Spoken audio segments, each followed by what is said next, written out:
झुंजार होनी ललकार आसमानाला,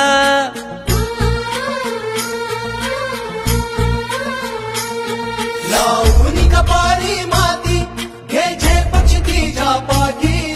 आत्मामालिकमध्ये सुरू असलेलं वसतिगृह हे राज्यात नव्हे तर देशात अव्वल स्थानावर असून यासाठी नवीन शैक्षणिक वर्षात नवीन कर्मचारी नियुक्त करण्यात आलेत। या अनुषंगाने 1 जून ते 5 जून 2024 या कालावधीमध्ये प्रशिक्षणाचं आयोजन करण्यात आलं। त्यामध्ये आत्मामालिक संकुलाची कार्यप्रणाली कशी आहे हे समजावून देण्यात आलं असून कशा पद्धतीने विद्यार्थ्यांचा सांभाळ केला जातो, त्यांना शिकवलं जातं आणि संस्कार घडवले जातात याबाबत माहिती देण्यात आली आहे।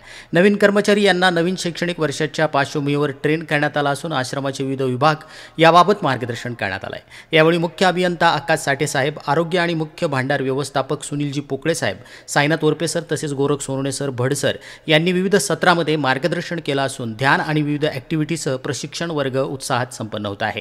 यावेळी श्रीमान पोकळे साहेब यांनी आत्मामालिक हॉस्पिटलच्या विविध योजनांची माहिती दिली असून 2 दिवस संस्थेचे अध्यक्ष माननीय श्रीमान नंदकुमारजी सूर्यवंशी साहेब यांनी आत्मामालिकचं आध्यात्मिक कार्य, आपली कर्तव्य यावर 2 दिवस आत्मचिंतन सहविचार सभा घेतली असून शिक्षकांना पुढील वाटचालीसाठी हार्दिक शुभेच्छा दिल्या आहेत। या कामी वसतिगृह व्यवस्थापक साईनाथजी ओरपे सर तसेच व्यवस्थापिका पटेल माई मॅडम आणि सर्व अधीक्षक यांनी विशेष मेहनत घेतली असून आता ही टीम नवीन शैक्षणिक वर्षामध्ये सज्ज झाली आहे। आत्मामालिक न्यूजसाठी संपादक सागर आहिरे, कोकम ठाण।